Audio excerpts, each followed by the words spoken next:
Hello, this is Alex Calvo Garcia. You're listening to the Iron Hour podcast. Hello, Iron fans. Welcome to another episode of the Iron Hour podcast. I'm your temporary host, Max Bell, and I'm delighted to say that I'm joined by everybody's second favourite pizza chef after his dad, Marco, the Italian stallion. How are you doing, Mr. Pioliga?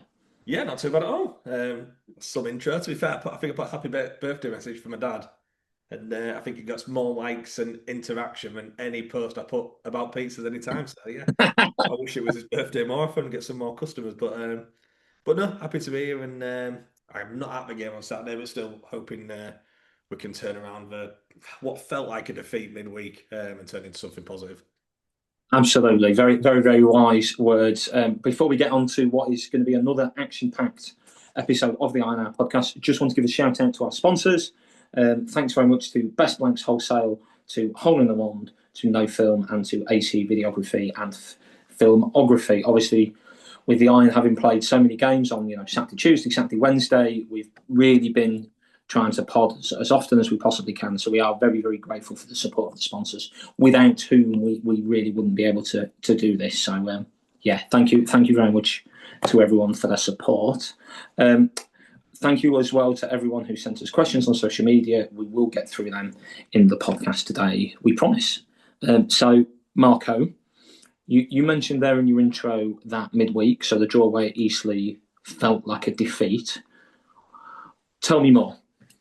Well, yeah, I mean, look, going into the game, I mean, especially the first time we travelled down there, I think many would have seen a 1-1 draw as a positive result until the game actually started, and I think we were clearly the better team the first time. And look, I think it was similar on Tuesday. I thought we were much of a better team, especially with the chances we created, like gilt hedge chances, which a lot of the players will be really disappointed if they've not took advantage of. I know Butler spoke; he was very very complimentary of the performance, but a bit pissed off we didn't actually take the 3 points. And look, there's not going to be many better an opportunity, I feel, to pick up 3 points on the road than there was on Tuesday. I thought they were really there for the taking. So, look, the performance were there. It's hard to sort of criticise anyone, really. I know, obviously, we'll go straight to Rory because that seems to be the thing. But look, on the whole, I think the lads acquitted themselves really well, and on another day it could have been 4-5-1. So I think it's just a case of, look, we've got a game Saturday again, a really good opportunity against a team struggling down there to go and not just win but get some goals and get that confidence back.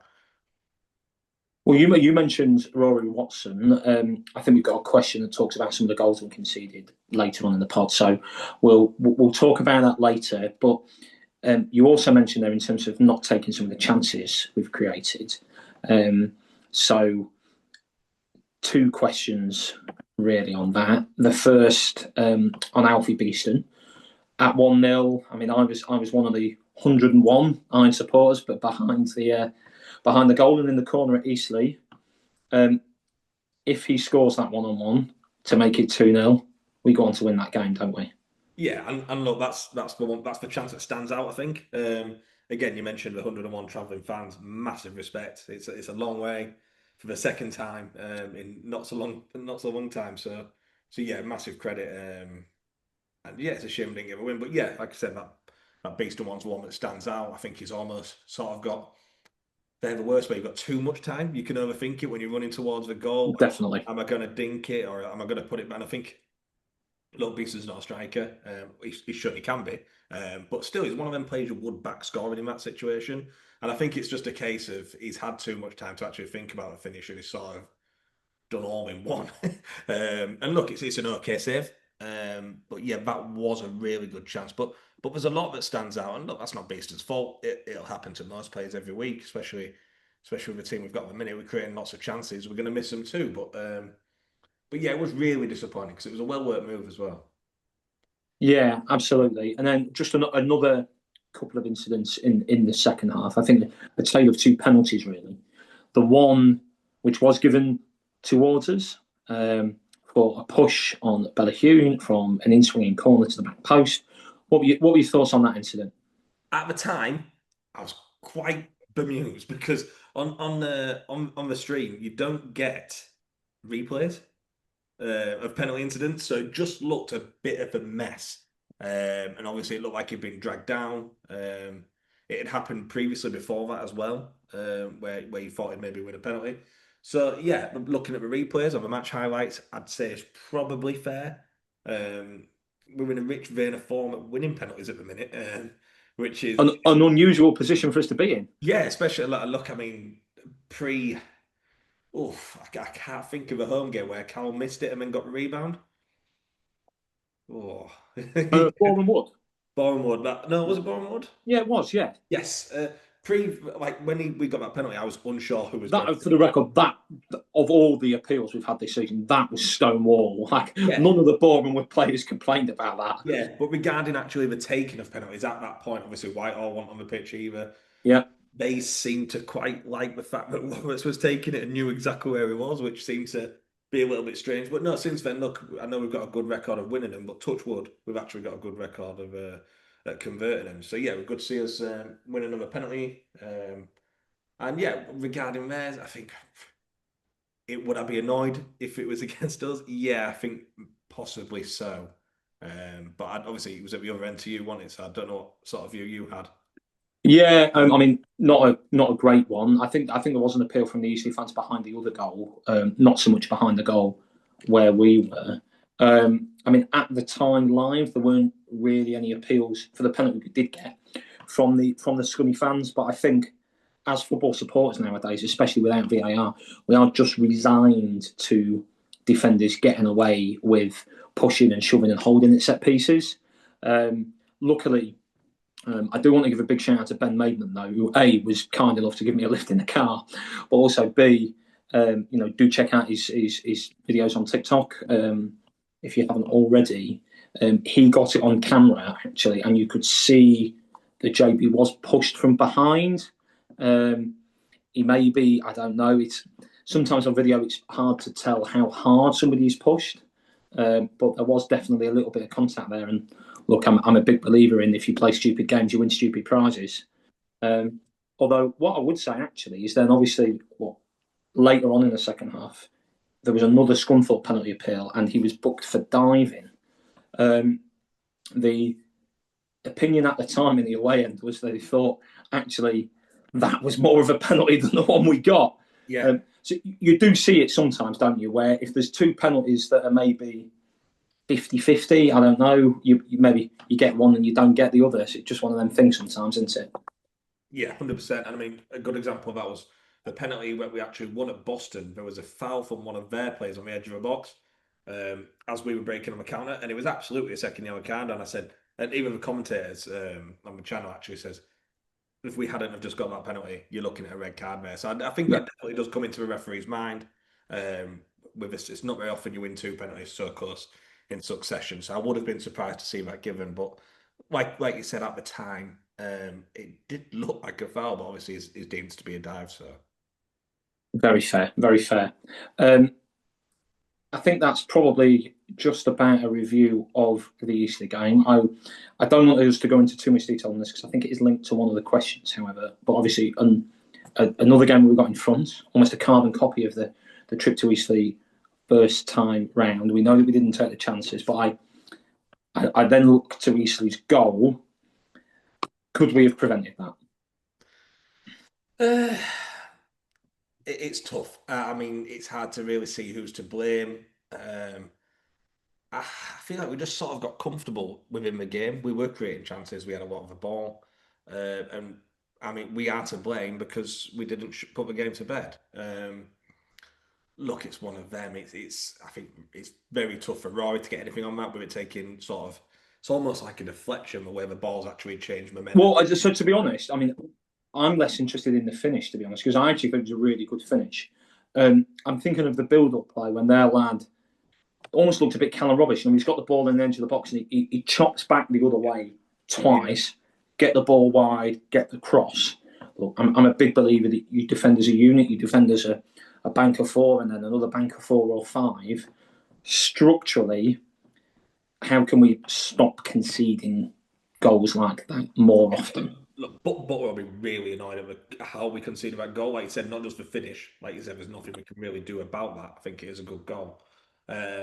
But yeah, like you say, I think it was a real good example. Cal cutting in off the left. It was very Cal-esque, like you say. And look, it's hard to defend. A lot of players don't go to the man now and commit. Like you say, it's more as a unit coming out to meet him. But the fact that nobody actually managed to put a tackle on him before the ball was played and they managed to get the chance was very frustrating. And but look, again, like I said, it's our own fault. We should have been out of sight before that moment. And then like the last 10 minutes was just not panic stations, but I mean they could have won it in the end, which would have been an absolute joke. So both, I thought at the end both sides looked quite leggy. I thought, both sides looked tired, so I could sort of see why neither side really managed to nick the win, to be honest with you. Yeah, 100%. Yeah, couldn't agree more. Excellent. Right. So what we're going to do now, Iron fans, is we'll do a couple of the questions. Then Marco's going to give us an FPL update. I've had a great week. And then we'll come back to the rest of your questions. We'll do a preview of the Aldershot game. We'll do our usual predictions. And I think that should just take us about to the end of the pod with any luck. So, Marco, just building on the questions, the stuff about the defending we talked about there. We've got a question from... We've got a question from Dopper on Twitter who says, question for you all. We've conceded 9, he's capitalised that, league goals this season from crosses into the box from the left-hand side. So that's certainly based on the video, it seems to be that the opposition's left and our right, as it were. Evans and Boyce are brilliant in the air, winning every header that comes through the middle. So why do you think this is happening so often? Yeah, I saw that actually on Twitter, and he's actually linked a video to that with all the goals actually coming from the left-hand side, which, and to be fair, I mean, he's gone all sort of Gary Neville, Jamie Carragher with the analysis, and it's brilliant. It's really interesting to see and look at this. That's something surely you'd hope that not just Butler, but the guys have picked up on. But that's somewhere we're conceding a lot of goals from. Yeah, so just in terms of us picking up on it, obviously, I mean, when the players were warming up, the Iron fans behind the goal noticed it, in that our back four set up in the first half was quite a little bit unexpected. So in the first half, it was Starbuck at left back, Horton as the left-sided centre-half, and then Bellahune at right back. Now, that's potentially 3 players you could argue were out of position. And a Scunny fan actually mentioned this to me at half-time. I thought he made a really good point. Do you think that was to try and combat the number of crosses we've been conceding from? And then what did you think of the fact that in the second half, Butler switched that round? Horton went to left back, JB came inside, Starbuck went to the right. Yeah, I mean, it's ironic. That's when we conceded the goal. And again, it was a cross again. I mean, it was, although I would say what people think of as a cross is perhaps the kind of goal we conceded against Brackley. Yes. the big ball into the back post. Yeah. Whereas, I say the goal against Eastleigh, for example, they've got in behind us and they've squared it along the ground into that corridor of uncertainty, haven't they? So, not all crosses are created equal. No, again, but I mean, anybody who does follow us on X can see the video. Like you said, it's a weird one, and like you said, it's just coincidence that it's all down the left-hand side. I mean, a lot of Iron fans would arguably say Starbuck's probably been our standout player of the season thus far. And ironically, it's his side it's coming down. So yeah, like you said, really good point. And look, we will mention Rory Watson. He's not that keeper who comes out to claim crosses. Well, certainly then for the goal against Eastleigh, he couldn't have done. I'm not speaking of the Eastleigh one, but obviously on the video, you have got Evans and Boyce who do win more than their fair share of headers and seem to have that sort of 6-yard box really under control, where Watson's not really needed to come out and be that commanding presence. Yeah, absolutely. One or two, unfortunate, obviously. He has made a couple of errors. But yeah, look, it's a really good observation and a weird one. Look, if I knew, I'd be dropping Andy Butler a text. But yeah, it's one to definitely look at because it is concerning. Yeah, and look, I think Butler will be really upset with that. Yeah, exactly. And if Iron fans have noticed it on Twitter, then I'm sure opposition scouts have done as well. Again, a couple of quick comments on social media before we go to the FPL updates. We have one here from David Baldwin that says, "Brilliant start, keep it up." And then we'll have one that we've half discussed, but they mentioned quite a few players here.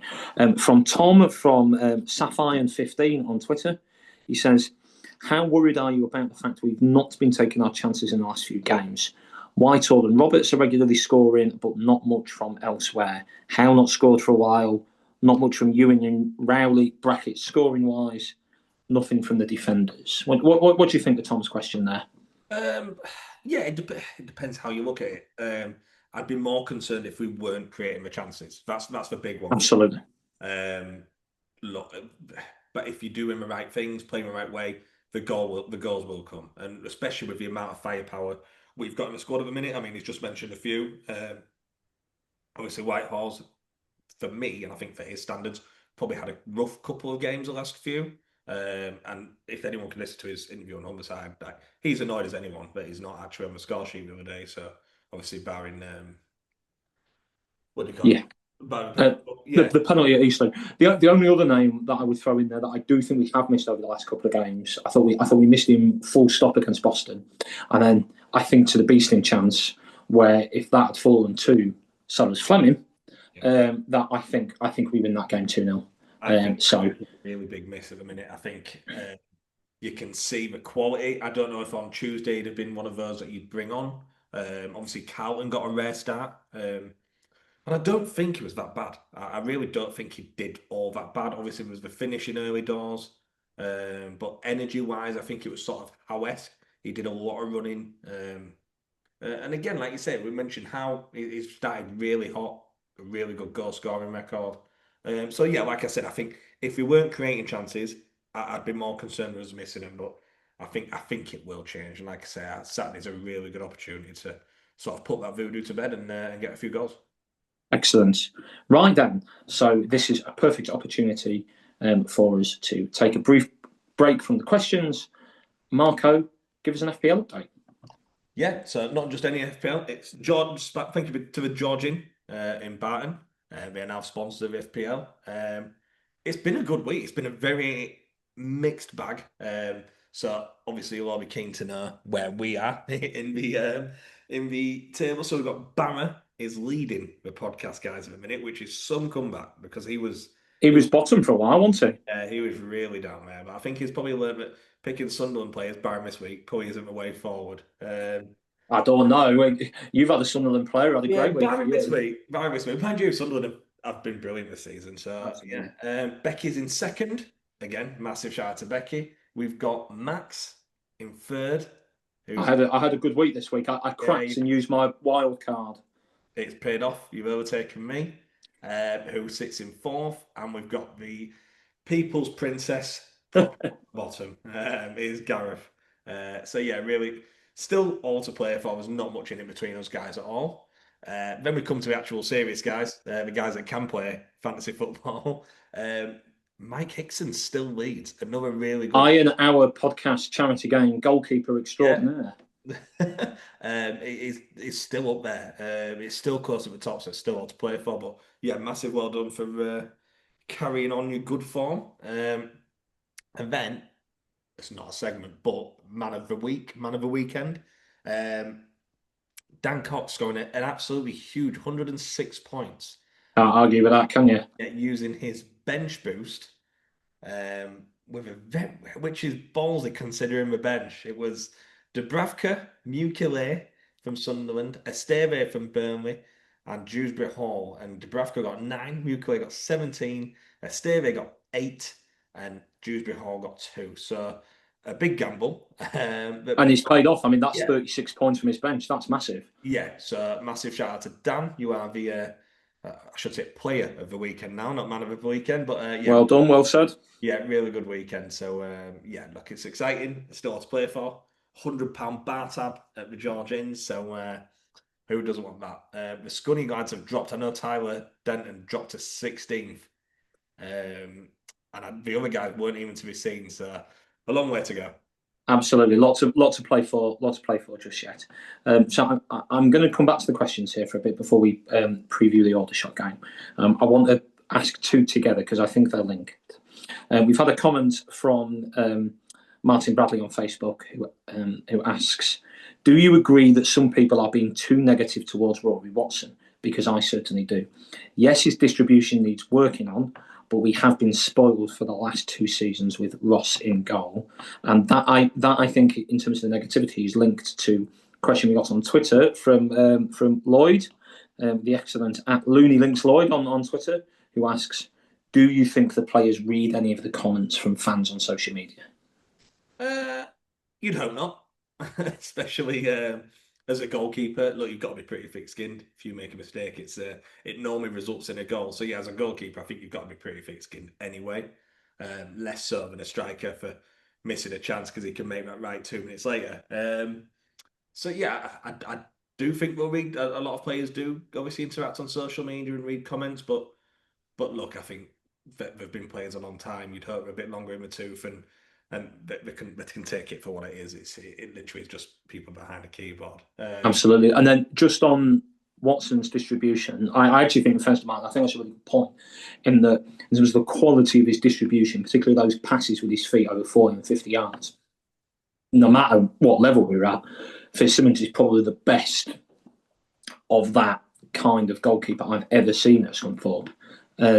Is even subconsciously holding Watson to that standard of distribution at the 5th tier. Is that unrealistic? Yeah, 100%. But then to play devil's advocate, I thought his kicking was poor on Tuesday, especially those 40, 50 yards out to the channels, which was obviously what he was trying to do and what he's obviously been told to do, because every goal kick was going down that left-hand side. But yeah, look, you compare it to Ross Fitzsimmons, like you said, probably one of the best you've seen at the club in recent years. Not just that, I doubt there's been many better in National League North ever. And that is, as mental as that sounds, it's true. Ross Fitzsimmons was absolutely outstanding last year. And he's been playing in League One this season. I think he got into one of the team of the weeks a couple of weeks back for Northampton. Exactly. And one of the main parts of his game, obviously, he was a great shot stopper. And he did claim, obviously, more crosses than Rory and Mason Campbell did earlier. But I would say as well, in terms of particularly last season and the season before, when you're really chasing for the title, your goalkeeper is going to have less to do. Yeah, certainly. But I mean, like, one part of Ross Fitzsimmons' game, what made him stand out and a little bit different, like he could play as that third centre half and he could pick that 40, 50 yard ball that obviously other keepers can't do. But look, for me, I'm old school. As long as he's keeping it out of the net, that's fine by me. But yeah, the kicking on Tuesday was frustrating. Look, I'll be a happy clapper, as they call me, or I'm Team Rory, but I think he still had an okay game. I thought it was good the week before as well, barring obviously parrying it into their striker. But look, that happens. And he's our keeper at the minute, so we just need to get behind him. I think he's more than capable. And yeah, let's hope he doesn't read social media, because there's some people just seem to be out for him. Absolutely. So we've got a couple of comments here rather than questions from Stuart Moore and AD Winter. Stuart says, I think we're doing well on the pitch collectively and also as a club. So much work going on with the team in training, and it is paying dividends. Any of us would have taken our position at the start of the season. I do sense some negativity creeping in, though, from some fans. As Positivity Dave said, and he is right, keep singing, keep a positive mindset, and keep believing. We have a real shout at the playoffs, at least, maybe even better. Andy has done amazing. All of us fans need to back the team up the iron. So that was Stuart's comments. And in reply to that, AD Winter added, I think, talking about some of the negativity, he said, 5 out of 4,000 fans just wish people would pick up on the positive. Nobody mentions the other saves our goalkeepers make, just the mistakes. These lads must have something, or they would be sat next to us watching. And actually, I do think, in fairness, when I'm pretty sure the game is still a 0-0, I thought Watson made a really good save from a one-on-one at Eastleigh on Tuesday night. So, yeah, thank you very much to AD and to Stuart for the comments there. Then I'm going to go to a couple of questions which I think are linked. One from Nick Bell and one from Danny Stamp. So Nick asks, before a ball was kicked, I said this squad is more than capable of finishing at least 10th. Now, after 15 games have been played, we sit in 4th on 30 points. I'm more than confident we can finish in the playoffs with 93 points currently left to play for. what are your predictions on our final points tally? Obviously, a hard question to answer. So I think that's around expectations. And then Danny Stamp also adds, do you think our aims for this season need to be adjusted? Given what we've seen so far, we could quite easily be top of the pile had we had a bit more up the green, up the iron. So, Danny's question there and Nick's question there. Talk to me about expectations, what you hope for at the end of the season, points and position-wise now. I think Danny hit the nail on the head there. I think the fact to be adjusted. I feel like in our predictions at the start of the season, I think I said 11th or 12th. I think I said 16th, so you did better than me. Yeah, and look, I think 11th or 12th, not now, but then would have been a really good season still. Obviously, we know, but that actually had to cut the budget going up a league. Absolutely. Which makes it even more impressive, just what we're doing now. Yeah, I look at a couple of the loans that have come in, and I think of Westbrook, I think of Sellers Fleming. That's probably reduced the amount he's cut realistically, at least by a little bit, hasn't it? 100%. But yeah, look, I mean, yeah, I feel like a lot of that negativity, obviously, what was mentioned from Stuart before, regarding obviously a couple of the last performances and everything. I feel like that came because we've seen that this league isn't as good as we thought it was going to be, and just how capable we are. Myself included, I've been really shocked and really surprised. And like Danny Stamp said, a bit rub of a green, and we could easily be top. I mean, I think back to the Brackley game, the late equaliser. I mean, we were unlucky at Boston, Eastleigh before the injury and everything. There's a lot of games where we actually could have gone on to win even more. We could have been even more comfortable. Do I think we could win the league? It's crazy to say because there's so much quality in there, but like I say, we could, and arguably we should be up there in first or second. We're still up there. It's like Nick said, there's still a long way to go. 93 points to play for still. And no, you won't write this team off getting players. I think before the weekend, it was FA Cup game, I think, and I looked at the odds for playoffs. I think we were 1-5 on. That's a crazy price. Yeah. So look, but would you back against us? I wouldn't personally. I think we're only going to get stronger. Like you said, I feel like we've missed a lot of chances, but look, I think we'll come good.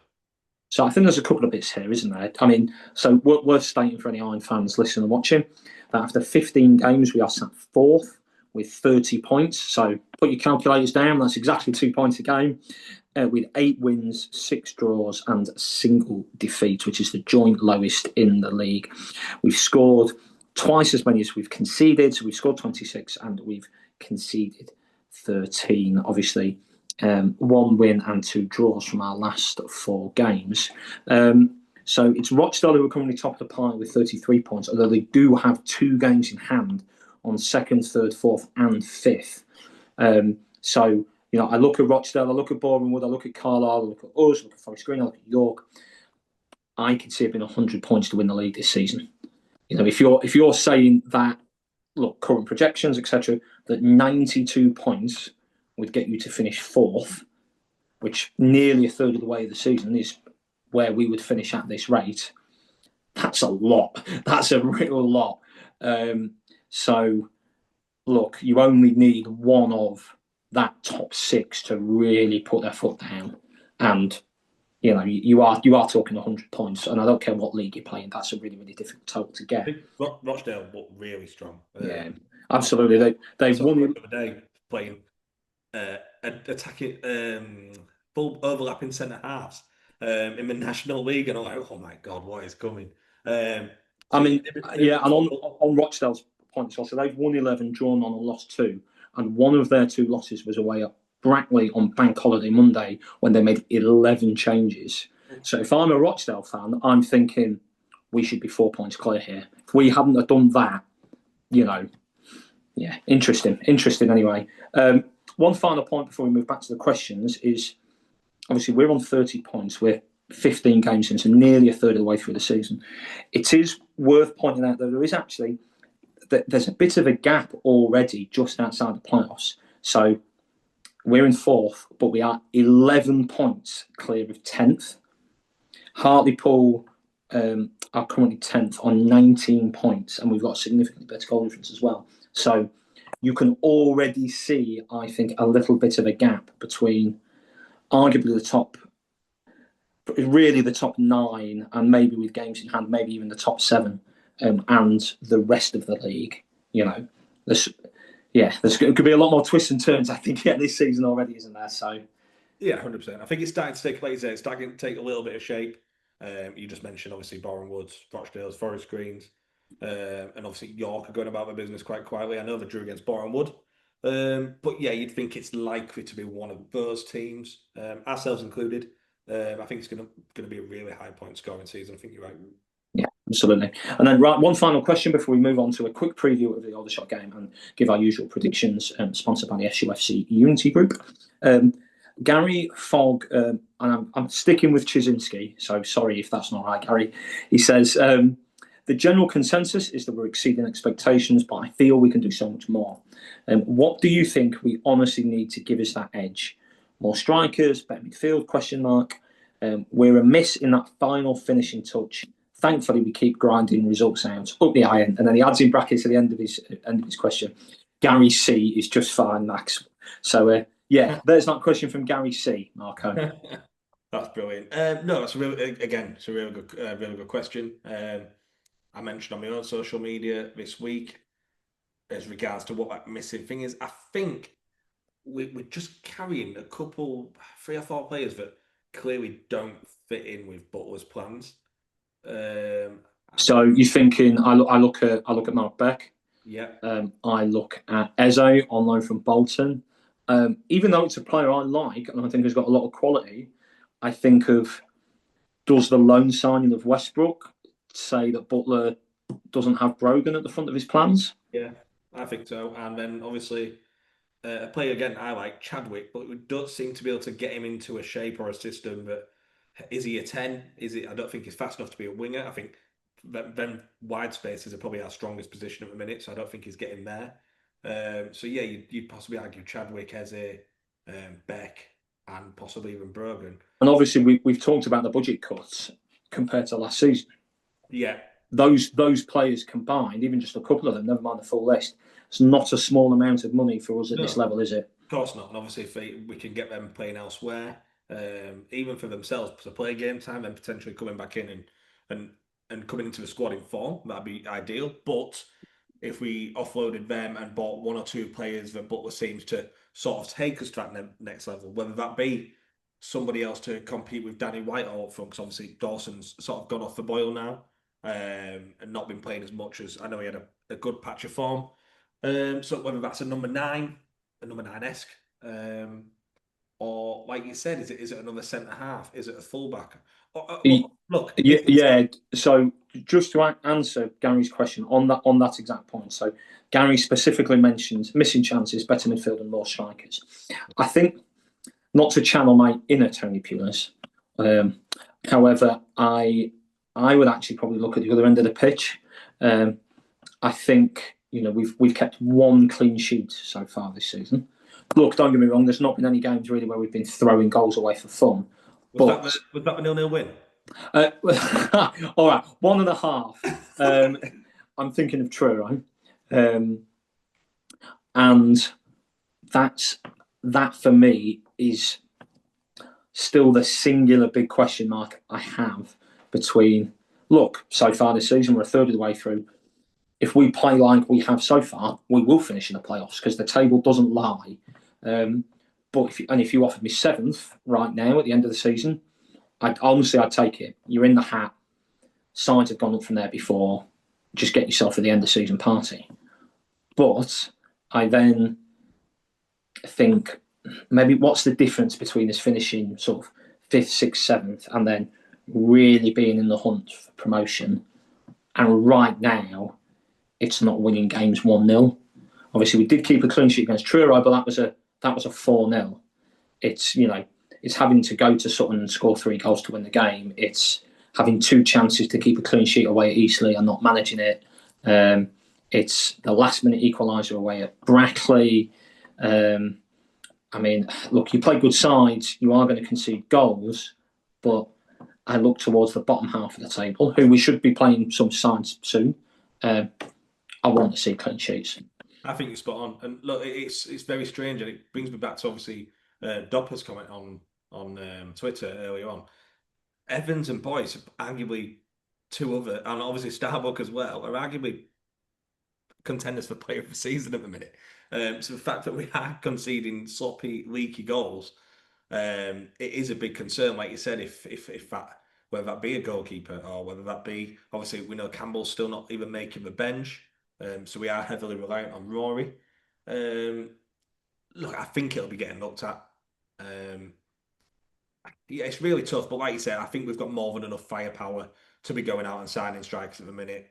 Whitehall's more than capable, and obviously Roberts, Ewing, Tyler Sellers-Fleming coming back in, who we have missed these last couple of games, and I think he will make a big difference, whether that's Saturday or the week after. So yeah, it's a good question, but I do think we're okay at the top end. I think, like Max said, I think we maybe be looking towards more the back end of the pitch. Yeah, absolutely. And so that's all of our questions and comments on social media. Thank you very much, everyone, for getting in touch. We do honestly really appreciate the food for thought, the questions, the feedback. So thank you very much to all of our listeners for getting in touch. Before we preview the Aldershot game, Mark, I'm conscious that we've had quite a bit of traffic on social media talking about kits, all things kits. What did you make of some of that speculation when you saw it on Twitter? Because I am conscious that at time of recording on Thursday evening, the club don't appear to have responded formally, so we are a little bit limited in terms of what we can and can't say for sure. But nonetheless, give me your take on what's happened. Well, I mean, the same as everyone. Same as everyone this morning saw the supposed leak kits. And then sort of got thrown around that it was in fact the kit, which we still don't know. Look, if it is, I like it. I think it looks a really nice shirt, looks really smart. But yeah, I'm disappointed for not just for people at the club. Obviously, we work really closely with the guys who've done the kit launches in the past. And if it big shout out to No Film and AC Videography and Photography. Yeah, exactly. And if that is the shirt, I'm more disappointed for them. I won't be going out, and I've seen people sort of point scoring, saying with people at the club saying, like, do you know what I mean? But look, I think it's more of a shame because the work they do to bring those kits out. I'm thinking, obviously, it's annoying because this will actually be our hat trick of leaked kits this season, which is, I think, a new record for even Scunthorpe. But look, I mean, your bigger teams, the kits do get leaked all the time. I think I mentioned on my Twitter this week that the Italian ones, World Cup ones, have been leaked, and we're not at the World Cup for starters. And two, I don't think we'll get there. So them kits will be gathering dust in a box at the Adidas warehouse somewhere, I'm sure. But yeah, look, if that is someone from Mayber that has sold that to sort of a third party, which it looks like, again, we can't confirm it. It's really disappointing. I mean, I hope the club would obviously deal with that accordingly because, like I said, there's a lot of people who put a lot of hard works into those kit launches and make them what they are. So yeah, I would say don't buy them off those websites. I would wait to see it confirmed from the club, and we want all the money going into the club to help. So, but yeah, as a shirt, as a fan, just I quite liked it. I quite like the gold trim. I don't know what the significance of the black and gold is, barring just looking cool. But yeah, no, I like it, and I hope it is the shirt. But yeah, like I said, I hope the club get it rectified and have it on the shelves definitely before Christmas, because I know Michelle mentioned at the fans forum that was their target, because home shirts and away shirts have sold really well this year, and if we can get the third, get a bit more money, it'd be great for everyone. Yeah, absolutely. Very wise words. So that brings us on nicely to previewing the game on Saturday, home to Aldershot. Where do you think the game will be won and lost, Marco? Oh, goals. I think, look, the performance on Tuesday was good. If we can carry that on, I think we'll be more than fine. I'm not going to pretend I know a lot about Aldershot, because I don't. Well, it's all right. This is the moment I can jump in. So Aldershot currently sat 19th. Their 15 games so far this season, they've won 3, drawn 4, and lost 8. Only Sutton have won fewer games than them. However, that doesn't necessarily tell the full story. They are on a bit of a poor run at the moment, only 1 point in their last 5 league games. However, they have, it's been a gold fest down in the south. They scored 28 so far in the league this season, which is actually more than us. It's 2 more than us, even though they are 19th and we are 4th. It's more than Rochdale, it's more than Forest Green, it's more than Southend. So they do very clearly have goal threats in them. However, it's a very similar story at the other end of the pitch, where they have conceded 33, which is only topped by Morecambe. So I know Barra's not here to give his usual prediction of 0-0, but based on that, says to me there could be a lot of action at both ends of the pitch, Marco. Yeah, you'd think so. You would think so. But like you said, I think key for us at the minute, and like you mentioned earlier, it is clean sheets. And I feel like that does have to be the priority, especially even more so against the teams that's free scoring like Aldershot seemingly are. So yeah, I think I know we'll come on to our predictions, but I do think that a case of us taking our chances, I feel like we should have enough. It'd be interesting to see what the actual pitch itself like. That may have an impact on the game. I know we did sort of a mini renovation. I saw the pictures on the Facebook fans page. But it was getting, again, I'm not a groundsman. It looked like it would be reseeded or whatever it was. Hopefully it's had a good impact and we can start getting the ball down and playing again. And the main thing is no injuries. So yeah, it'd be interesting to see. Yeah, absolutely. As you mentioned there, that in turn then brings us nicely on to our regular predictions, recently sponsored by the SUFC Unity Group. So thank you very much for their support. Marco, put your head on the chopping block. Give me a score prediction for Aldershot at home this coming Saturday. We're 3-1 Iron. Oh, okay. He's feeling confident. I like it. You're thinking similar to York. Maybe they pull it back to 2-1. We're a bit nervous. Do them on the break. Potentially. I mean, like you said, I feel like I won't lie to you. It was 3-0, but then you've just told me how many goals I scored. So I feel like maybe we can grab a goal, which just shows how potluck these panel predictions are. Although I was right for the Eastleigh game, so I will take that. But yeah, I'm going 3-1. I think we'll I think something will click and we'll manage to get them goals. Yeah, absolutely. And look, sometimes football can be a funny business. You know, Brackley are 15th and they've only scored 10 goals all season. So I will go for 3-2 Scunthorpe. I'm thinking maybe something similar to the Sutton game, bit of back and forth. Look, we'll see. No doubt now it will finish 0-0. If you haven't got your tickets, there's 2 predictions: 3-1, 3-2. The minimum of 4 goals, if not 5. If that's not value for money, I don't know what is. Right, well, speaking of value for money, Marco, thank you very much for joining us, and thank you very much for everybody to listening in, watching another episode of the INR podcast. I think that brings us to the end. So just like to say, we hope to bring you another one next week, particularly after the Aldershot game. We really do appreciate all of the positive feedback that's been coming our way after these pods. So yeah, we will try and keep the content coming for you, Iron fans. And yeah, thank you very much for listening. Thank you very much for watching. Up the Iron.